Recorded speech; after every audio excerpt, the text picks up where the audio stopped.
couple weeks ago, I was driving into Brookline. It was a Ray Smith jazz show in WGBH, and he played a 1933 piece. I don't remember the piece, I don't remember the orchestra, but I do remember that it was Milt Hinton doing the vocals. 1933, and the man's still here. Well, anyway, earlier I mentioned that Milton is a visual historian. He's someone who has been documenting the jazz world for a long, long time, and in doing so, he has documented also the cultural and social world of America. And I guess my first question to you, Milton, is why? Why have you done this? Why have you felt the need to do this? I don't think I felt a need. It was just something I wanted to do. I was around, and I came up in the era, I'm, as you would call it, maybe third generation from slavery. My grandmother, who raised me, was born a slave in Vicksburg, Mississippi. She was a slave of Joe Davis, Jefferson Davis' father, who was president of the South. And this lady was a lover of peace, and we had nothing. I never had a bicycle or a pair of skates or anything like that. But there was always love and concern. I never missed a meal, and what you don't miss what you never had. So as times got better and things got better, we moved from Mississippi to Chicago. I remember all those wonderful things. It was just beautiful. Everything, all life is just wonderful. And when I had opportunity to sort of put it down on paper with my dear friend David Berger, in 1935, someone gave me a camera for my birthday, and I started taking pictures of musicians. And I really just took pictures of musicians because that's the only people I wanted to be around. I started taking violin lessons when I was 13 years old, and everything else was music. I found out that there was a one thing that nobody could ever take from me except the man upstairs. No matter how bad things were, I had music. Well, you also had a lot of other things, and one of the things that I picked up in reading your book was a sense of worth, self-worth. It's a sense of confidence, that comes out of you. But you want to comment about that? Yeah, well, my grandmother always says, don't let nobody turn you around. We got an old spiritual that tunes into that. And she was really sincere about that. And we had that sort of a thing. The love and concern, which we've lost so much. I've seen it in all of our lives. I've seen so much that we've lost about concern for each other. When I was a kid, anybody in my neighborhood got sick, my grandmother said, take Miss Jones some of this soup over there, son. And we seem to have forgotten that in our families. And these are the kind of things that sustain us and cause us to be what a great country it is today. And I'm afraid we're going to lose it if we don't get back to that sort of stuff. Well said. I want to quote from Dan Morgenstern again, and he says about Milton, he is a tolerant man, but he cannot stand deviousness. And being an honest man, he has always stood up for his own rights and for others as well. Such unfashionable virtues as self-respect and respect for others have contributed greatly to his success in life and music, combined, of course, with exceptional talent and a willingness to face professional challenges. And what I want to do at this point is have Milton talk about the challenges that he and the other musicians faced when he was with the Cab Calloway Band touring in the South in the 30s and 40s, because if you know the book, again, you will see many photographs in the book where Milton is photographing his peers, and they're standing in front of signs that say for colored only, whites only, et cetera, et cetera. And I know that Cab had an attitude about the South, and I wonder what your feelings were when you were touring at that time.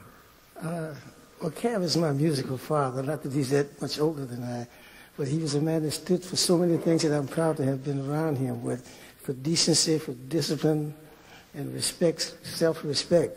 And he carried himself that way and insisted that anybody around him be like that. And we deal in a wonderful world of music, and music is the auditory art. We live by sound. I don't care where you're from or who your daddy was. It's how you sound that we're concerned with. And even in the South, in the days of segregation and all of that sort of, the people came to hear us because we sounded well. The rules of the country said that we couldn't sit together or eat together, but they could listen together, and so that's what they did.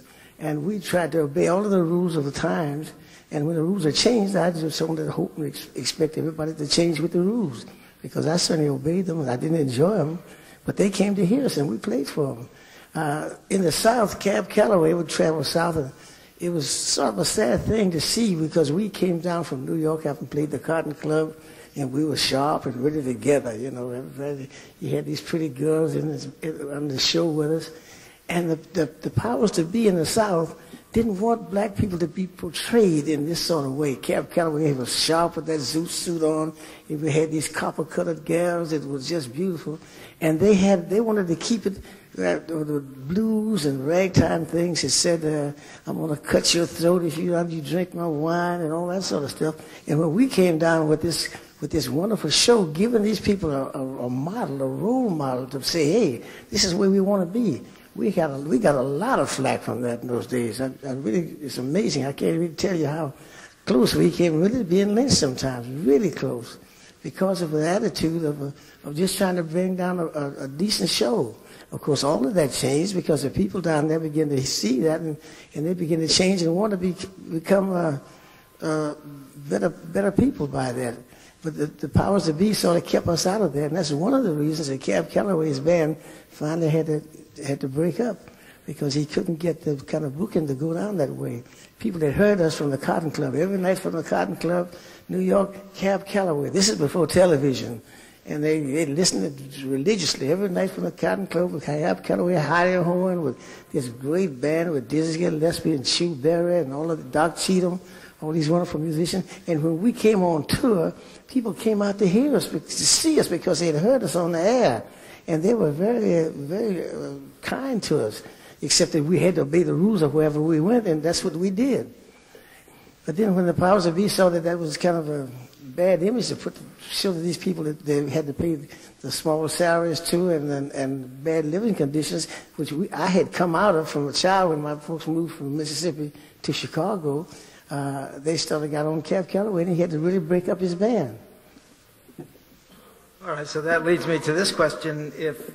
What effect do you think segregation had on the way that jazz developed? I mean, you, on one level, you had to be angry. You had to be really furious with the way that you were treated as men. We weren't really angry. We were disappointed. I don't know any other country except this country. I was born here. So I felt bad that I wasn't treated the way everybody else was treated. I was always working, as you mentioned up there before, towards trying to make it so that everybody would be treated the same. And it was difficult doing that. But you can't play music angry.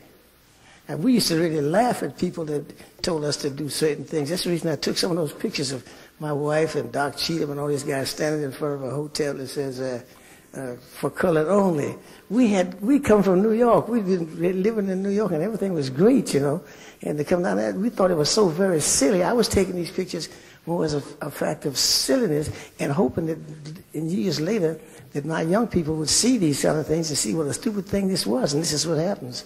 I'm very glad that we took them, and glad that the young people get a chance to see it, to know what the dues that we paid in order to play our music, because music is we just go by sound.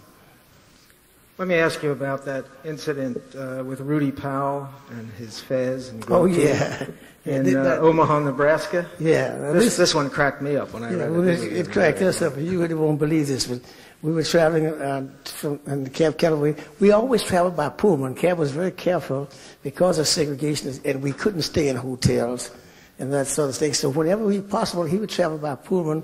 So with train, there was no airlines going in those days. Transport like that, and we traveled by train so that we could have a place to stay, and we'd park our coach on the side track. He had a big baggage car with that big long Lincoln in there and a chauffeur, and it was really big dog, you know. We were really high class, and he traveled like this so that it would make it a little comfortable for us. But then when we got out to California, after playing all of the theaters, we had to come back east, playing one-night stands, and this is where it got tough, because now we got to get on the bus and go to all these small towns all through the South and all through the country, playing in tobacco warehouses and no place for us to sleep. We'd play places where, when we got through playing camp, we'd have 2 bushel baskets full of money, and the people wouldn't sell us a sandwich. We'd have to get in the bus with all that money and ride 200 or 300 miles to some store, and we'd stock up on sardines and crackers to do this kind of thing. So it was kind of ridiculous, but we just looked at it as really being silly. And this one incident that you asked about, we got to Omaha, Nebraska about 2 o'clock in the morning, and there was no place to stay. We saw this hotel, and we knew we couldn't stay in there. So we had one young man in the band, a saxophone player, Rudy Powell, that had joined some organization in New York called Muslim. It wasn't really the Muslim. It was a Muslim organization where they wore fez and said he was a son of Abraham and Hagar, and that sort of thing. He carried a card. He got a beard and he wore fez. And he made me look like I was a pale face. He was so dark. And he walked in this hotel and walked up to the desk and the man said, "I'm very sorry, we don't serve colored here." He says, "Who asked you about that?" He says, "Get the manager, call the State Department. My name is Mushid Kawim, and I want the State Department to hear about you refusing me." And the clerk got very excited, and he called the manager, and this guy raised complete hell about it. And he said, "Well, I'm very sorry, sir." He said, "Well, I don't know what you're talking about. You don't serve color. These are not colored people. These are my people, and I got them out here in the bus, and we have no place to stay." And the manager said, "Well, okay, I'm very sorry." He said, "Well, I got my brothers out here, and I'm the only one that speaks English." He says, "May I never move from this spot." And he says, "And we need some rooms." He says, "I'll sign up for all of them." And he came out to the bus and said, "Now, don't you all say nothing. Just get out here and go in there." And we got out of that bus, Jonah Jones, Chu Berry, Cab Calloway, Dizzy Gillespie, and we walked in that hotel and stayed overnight. That's just exactly how silly it was, because this guy took Rudy because he had a card in his hand. It was really a great occasion for us.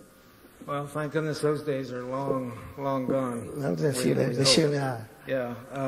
But Milt talking about acting, which is what Rudy Powell did, and I want to ask him a really very serious question that arose when Miles Davis was asked how he felt about Miles, about acting in one of the Miami Vice episodes.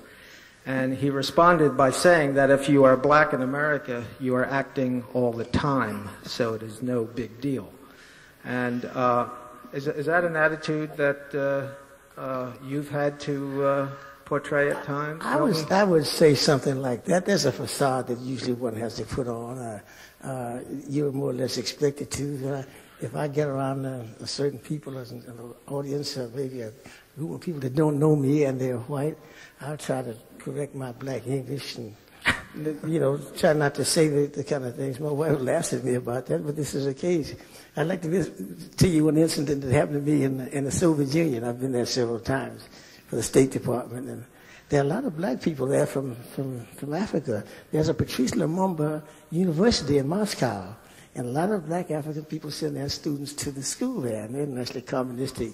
And so I walk down the street and I see all these brothers that look just like me, but they don't speak no English. They don't know anything about English. I knew they weren't from the States because they were dressed a little funny with those funny hats on. And they see me coming down the street, and I walk up and say, "Hey, baby, what's happening?" And they look at me like, what is this guy talking about? So that just shows you how far you can get from it as far as putting on a facade all the time. It's according to where you are and what you're doing.